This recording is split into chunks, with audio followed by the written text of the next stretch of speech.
ক্ষেত মজুর ইউনিয়নের ৪৫তম প্রতিষ্ঠা দিবস পালন। ত্রিপুরা ক্ষেত মজুর ইউনিয়নের ৪৫তম প্রতিষ্ঠা দিবস পালন করা হয়েছে। এই উপলক্ষে সংগঠনের রাজ্য কার্যালয়ে রবিবার সকালে এক অনুষ্ঠান হয়।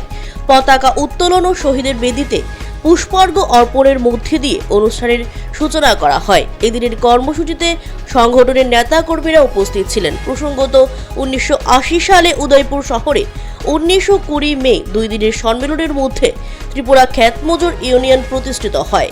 বর্তমানে এই সংগঠনের প্রায় ৩.৫ লক্ষ সদস্য রয়েছে বলে দাবি করা হয়। ১৯৮০ সালের ১৯ এবং ২০ মে উদয়পুর শহরের টাউন হলে ত্রিপুরা ক্ষেত মজুর ইউনিয়ন এই সংগঠনটির জন্ম হয়। এই সংগঠন প্রতিষ্ঠা হওয়ার পর থেকে রাজ্যের অসংগঠিত যে সকল ক্ষেত মজুররা রয়েছেন তাদেরকে রাজনৈতিক দৃষ্টিকোণ থেকে সংগঠিত করার প্রশ্নে ত্রিপুরা ক্ষেত মজুর ইউনিয়ন সেখানে ধারাবাহিকভাবে তার সাংগঠনিক, রাজনৈতিক এবং মতাদর্শগত যে কাজ সেই কাজ চালিয়ে আসছে।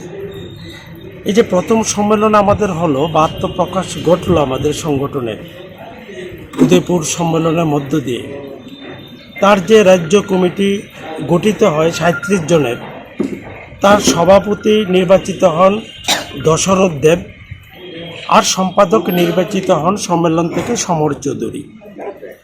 তখন ১৯৮০ সালে তেমন আমাদের সভ্যপদ ছিল না, ১৩,৫৪২ জন শুধুমাত্র আমাদের সভ্য ছিল। বলা যেতে পারে সেই সম্মেলনের পর থেকে আমাদের সংগঠন ক্রমশ সেখানে তার শক্তিশালী হয় এবং তার যে দৃষ্টিভঙ্গি, সাংগঠনিক যে কর্মকাণ্ড, এটাকে আরও বেশি সম্প্রসারিত করার উদ্যোগ সংগঠন গ্রহণ করে। ত্রিপুরাতে একমাত্র সক্রিয় যে সংগঠন ক্ষেত মজুর সংগঠন, একটাই সংগঠন ক্ষেত মজুরদের যারা আমরা সংগঠিত করছি। তো আমাদের এই রাজ্যে বলা যায় ক্ষেত মজুরদের কি অনুপজাতি কি উপজাতিদের মধ্যেও এই ক্ষেত মজুর অংশের ভালো সংখ্যক সেখানে রয়েছেন। তো আমরা যেটা যে লক্ষ্য করলাম যে ক্ষেত মজুরদের সংখ্যাটা ক্রমশ বাড়ছে। ১৯৬১ সালে আমরা যেটা দেখলাম জনগণনা, প্রথম জনগণনার মধ্য দিয়ে ত্রিপুরাতে ৩২,০০০-এর কিছু বেশি ছিল ক্ষেত মজুর, আর এখন গোটা রাজ্যে প্রায় ৩.৫ লক্ষ ছাড়িয়ে গেল। তার কতগুলো কারণ হলো, বিশেষ করে আমাদের দেশের কেন্দ্রীয় সরকার যারা দিল্লির মসনদে বসে দেশটাকে পরিচালনা করলেন বা করছেন, তাদের কৃষক বিরোধী নীতির কারণে আজকে যারা প্রান্তিক চাষি বা গরিব চাষি, মাঝারি চাষি, তারা জমি হারিয়ে সেখানে ক্ষেত মজুরের নাম লিখাচ্ছেন। একটা সময় গ্রামে গঞ্জে বিভিন্ন হস্তশিল্পের সঙ্গে যারা যুক্ত ছিল তারাও আজকে সেভাবে কাজ হারিয়ে ক্ষেত মজুরে সেখানে নাম লিখাচ্ছে। অর্থাৎ গোটা দেশে যেমন আজকে ১৭ থেকে ১৮ কোটি কৃষি শ্রমিক ক্ষেত মজুর, গোটা দেশে যেমন ক্রমশ বাড়ছে, জনসংখ্যার হার থেকেও বৃদ্ধি পাচ্ছে বেশি সংখ্যায়। আমাদের রাজ্য কিন্তু সেই চিত্রটা।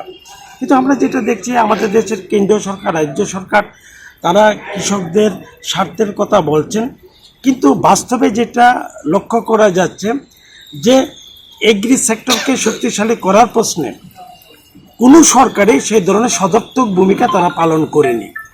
ফলে আজকে এগ্রি সেক্টরে বহুমুখী ক্রাইসিস, সংকট সেখানে আমরা লক্ষ্য করছি। কৃষি উপকরণের উপর ভর্তুকি প্রত্যাহার করা, কৃষকের আত্মহত্যা বেড়ে যাওয়া এবং বিশেষ করে ভারতবর্ষের জাতীয় আয়ের বড় একটা অংশ উপার্জিত হয় সেটা হচ্ছে এগ্রি সেক্টর থেকে, শতকরা প্রায় ১৭ থেকে ১৮%। কিন্তু আজকে অবহেলিত ভারতবর্ষের এগ্রি সেক্টর। তাই শুধু তাই নয়, গোটা দেশে বিজেপি পরিচালিত যে এনডিএ সরকার, রাজ্যের যে বিজেপি আইপিএফটি জোট সরকার, তাদের জনস্বার্থের পরিপন্থী নীতিগুলোর কারণে সেখানে গরিব শ্রমজীবী অংশের মানুষ সহ সমাজের সকল স্তরের মানুষ আজকে বিভিন্ন দিকে আক্রান্ত। ত্রিপুরা রাজ্যে তো আর্থসামাজিক অবস্থার এতটা ডেটোরেট করলো, এতটা অবনতি ঘটলো, ভাবা যায় না। খিদের জ্বালা মা তার প্রিয় সন্তানকে বিক্রি করে দিচ্ছেন। এই একটা দুর্বিষহ পরিস্থিতি আমাদের রাজ্যে গোটা দেশে তৈরি হয়েছে।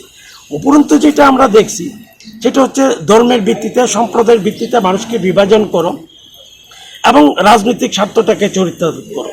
এটা বিজেপি, আরএসএস সেখানে মাঠে নেমে গেল। অর্থাৎ ধর্মের ভিত্তিতে মানুষকে ভাগ করো, কে হিন্দু, কে মুসলিম, কে খ্রিস্টান, কে জৈন, কে বৌদ্ধ। সুতরাং এইভাবে বলা যায় একটা বিভাজনের রাজনীতি বিজেপি, আরএসএস গোটা দেশে সুপরিকল্পিতভাবে এটা শুরু করেছে। সুতরাং তার প্রতিবাদে আমাদের ক্ষেত মজুর সংগঠন আমরা জন্মলগ্ন থেকে সেখানে প্রতিবাদ করে আসি। আমরা ঐক্য চাই।